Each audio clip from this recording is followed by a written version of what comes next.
Hello and welcome to another Black Desert Online tutorial, and today we're going to be going over the guild screens. So if we push G, we can see guild information is the guild window.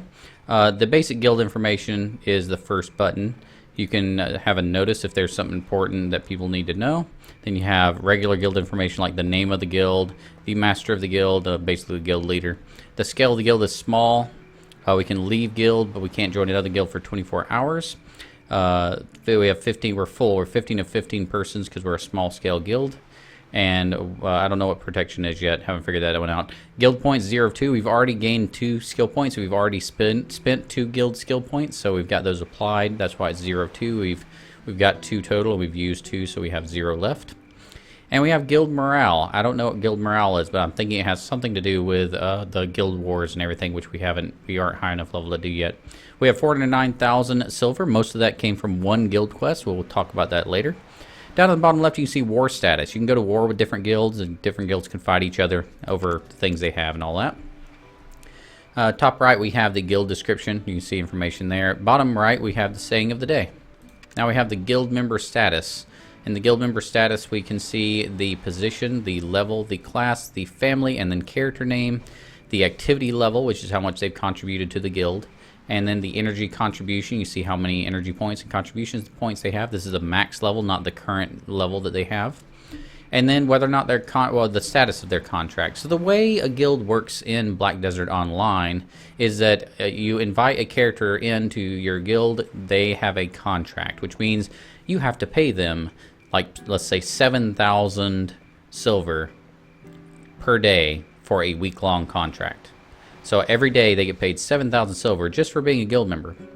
But in order to pay that contract, you have to do guild missions, which pay out funds. So if we look at these right here, the red means that they are about to expire, I believe.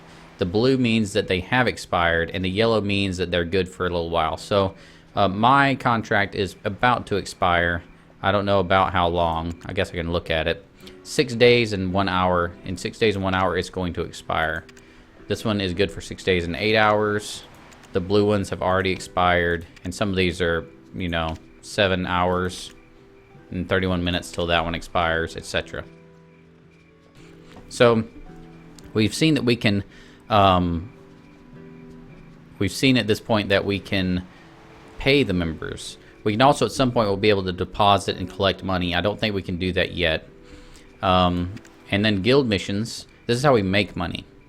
So you see this guild mission. It has a deposit of 50,000 silver coins and a time limit of 2 hours. This is an occupancy mission. So it basically requires you to defend a town against monsters. Okay?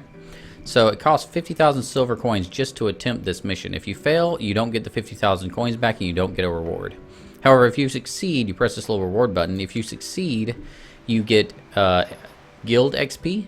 Guild XP in this case would increase by 2,000. You also get 600,000 silver coins. That's right, 600,000 silver coins get deposited directly into the guild storage, and that can be used to pay the guild members who have active contracts with the guild. And so when you're in a guild, when you're offering a guild member a contract that's active, you're basically paying them. That's their encouragement to do good work. The more work they do, the higher their activity level goes. You see mine. I was number 1 last night, but other people have passed me since. But the higher your activity level goes, the more stuff you're doing for the guild, and then the more likely the guild will re-up your contract, basically. So it really encourages people to be active with their guild, supporting their guild, doing things with their guild, cooperating with their guild, etc. For doing those guild missions, you get guild XP, and for guild XP, you get to use these guild points, guild skills, activate these. So these cost, like 2, I think this one costs 2 skill points, and we already activated it. It gives everyone in the entire guild +1 accuracy. And you can unlock all these all the way up as you're getting more and more guild skill points. So, all the way up here, you'd get +5 accuracy. Over here, you get +5 AP. This one's +100 HP for everybody. This one is +5 damage reduction. This one is a group summon, command to gather. You can actually hit a button and have everyone teleported to the same location.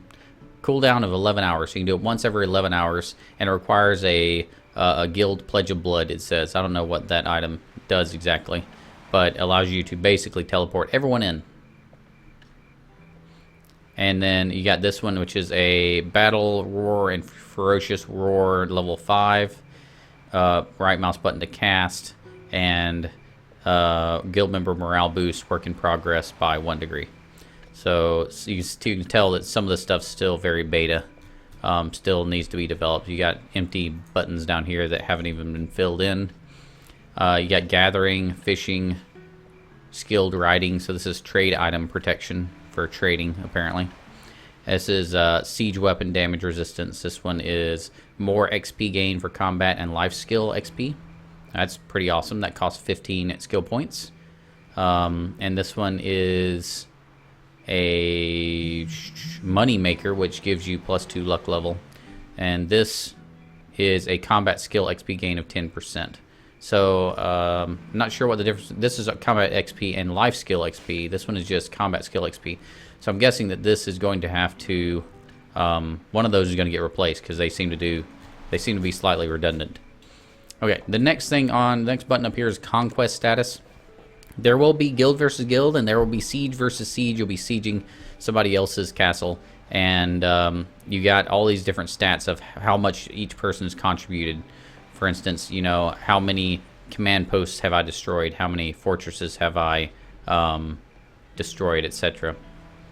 And yeah, so you can see it's kind of like almost like those stats you have on first-person shooters where you know how good you're doing against the enemy team.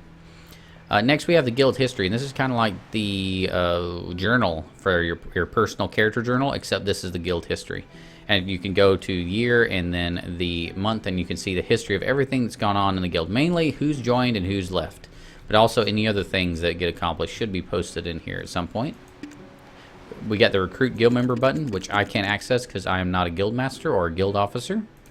Then we have the guild production information. So if apparently there's going to be ways where you can have workmen assigned to your guild that allow you to produce goods, just like you have your personal workmen producing your own stuff. So that is the guild information. You can also chat with your guild by going to enter and then going to this guild button. Clicking that, you'll be able to chat and say things with your guild. You'll also be able to hear things from your guild. I have guild chat and pretty much all other chat disabled for this for these tutorial videos, but normally you'll see that in blue. And what else? Is there anything else? I feel like that covers basically everything. Yes, that's everything.